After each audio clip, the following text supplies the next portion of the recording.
They say, bigger the house, smaller the God. The quote essentially means that rich people have less faith than the poor.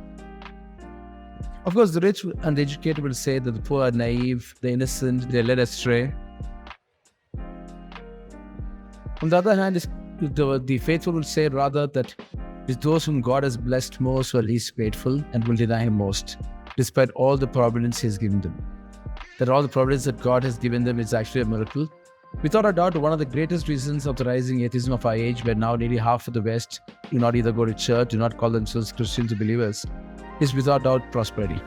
That as people get richer, as diseases get cured easily, as natural disasters are more easily handled, as our health and our wealth have increased drastically, we no longer need to turn to what the rich would call props, which is religion. That's one way to look at it. Well, if there really is no God, then that's fine. In fact, maybe the rich are smarter. Maybe the more educated are more wise. But what if there really is a God? In that case, we don't have to worry much either.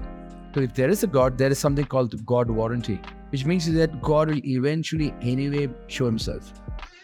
Just there is a God, He's not going to keep quiet just because rich and powerful are forsaken Him. He will show Himself.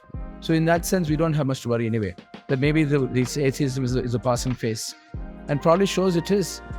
Because ironically, among young scientists, a majority today now believe in God. Which is exactly the opposite of a generation ago where scientists led the way in atheism. And then the regular public followed after. So maybe faith will come back.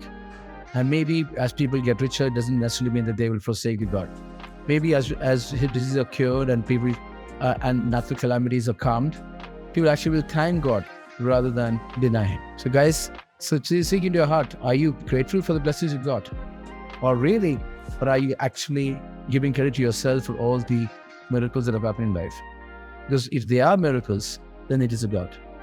If it's purely effort and there is no God, well, that's good for you. And if there is a God, it probably makes sense for you.